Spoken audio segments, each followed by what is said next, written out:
Assalamualaikum warahmatullahi wabarakatuh. Bismillahirrahmanirrahim. Alhamdulillahirabbil alamin. Wassalatu wassalamu ala asyrafil anbiya'i wal mursalin wa ala alihi wa sahbihi ajma'in. Subhanaka la ilma lana illa ma 'allamtana innaka antal alimul hakim. Amma ba'd.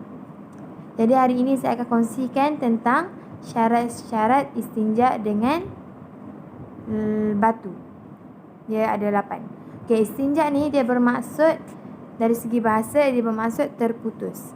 Dari segi syarat pula dia bermaksud menghilangkan najis yang keluar daripada dubur atau kubul sama ada menggunakan air atau lain-lain, termasuk batu, daun kering, kertas, tisu. Hukum istinja ni ada 6. Yang pertama wajib. Wajib ni kalau kita kencing, buang air besar ataupun keluar benda najis daripada kubur atau dubur dalam keadaan basah macam darah dan sebagainya ataupun keputihan dia dalam keadaan basah, kita dikira wajib beristinja. Yang kedua sunat. Sunat tu macam kalau ada something yang keluar daripada kubur atau dubur adalah benda najis tapi tidak mengotorkan macam ulat, dia dikira sunatlah kita beristinja. Yang ketiga harus. Kita harus beristinja kalau keluar puluh di bahagian punggung tu, di bahagian belakang punggung tu, kita keluar peluh, dia macam haruslah beristinja. Harus. Dan yang keempat ialah makruh. Makruh kalau kita beristinja waktu kita kentut. Kita kentut lepas tu beristinja, dia dikira makruh lah. Dan yang kelima ialah haram. Kita beristinja dengan air hasil rampasan. Macam kita ambil air rampas, kita curi ke, dia dikira haram lah untuk kita beristinja dengan air tu.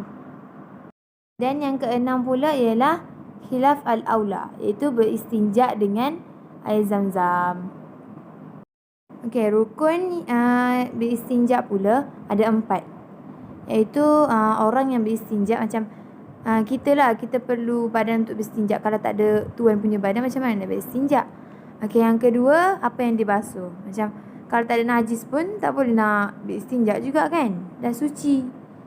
Okey, yang ketiga, tempat yang diistinjakan.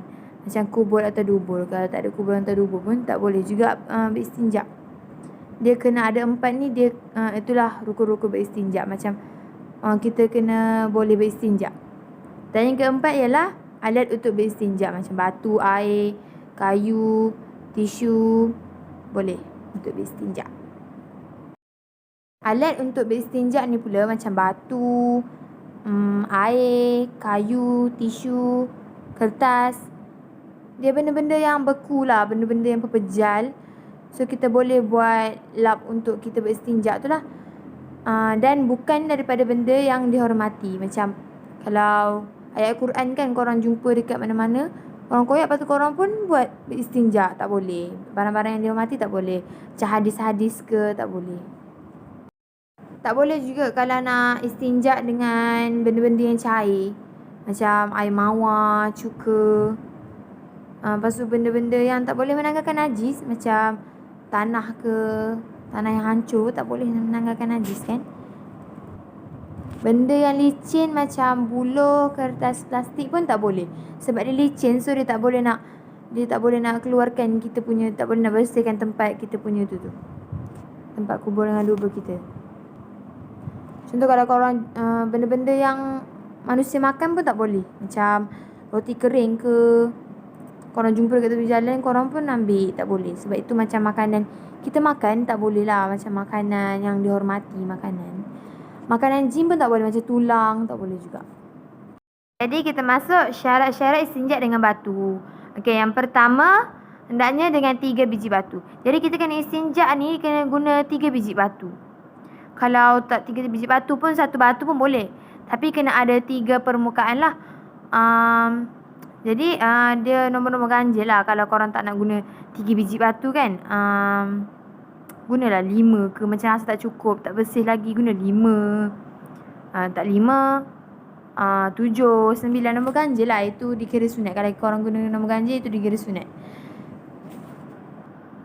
Dan contoh lah kan, kalau korang tengah basuh-basuh tu, tengah basuh guna batu tu, dah batu yang ke-8. 8 kan nombor ganjil, tapi korang rasa dah bersih. Jadi korang kena guna satu batu lagi untuk jadikan 9. Korang boleh lap-lap macam tu je. Dapatlah pahala sunat. Yang kedua, membersihkan tempat keluar najis. Okay, kalau kita kena bersihkanlah tempat keluar najis tu kan, kubur-dubur tu kena bersihkan untuk bagi suci lah. Yang ketiga ialah jangan najis tu telah kering. Maksudnya kita tengah buang air besar tu, jangan bagi dia kering jangan bagi dia kering. Okey, yang keempat ialah jangan najis itu telah berpindah.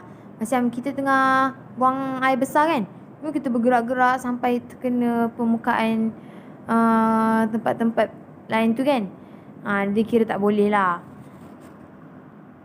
Yang kelima, jangan datang atasnya najis yang lain. Contohlah kan, kalau korang tengah buang air besar, waktu tu korang tengah buang air besar, tiba-tiba keluar darah. Najis, darah tu kan najis, so dikira tak boleh lah. Nanah ke tak boleh. Okey, yang keenam, jangan najis itu melampaui permukaan dubur dan kepala zakarnya. Contohlah kan korang tengah buang air besar, lepas tu korang lap-lap tu dia terkena permukaan lain, so dia dikira tak boleh lah. Dia korang lap tu kena permukaan yang bukan tempat kubur tu, bukan tempat kubur dan dubur tu. Jadi dia dikira tak boleh. Okey, yang ketujuh ni, jangan najis tu terkena air. Jangan bagi najis tu kena air dah, dia dikira tak boleh. Bukan syarat-syarat beristinja. Okay, yang ke-8, hendaknya batu-batu itu suci. So kalau korang nak beristinja, kena cari batu-batu yang suci lah. Tak boleh lah kena tai kucing ke, korang cari-cari terjumpa. Lepas tu dekat-dekat tai kucing tak boleh lah. Kalau korang rasa was-was, tak payahlah ambil kan batu tu. Carilah batu yang suci sikit. Jadi itu saja daripada saya.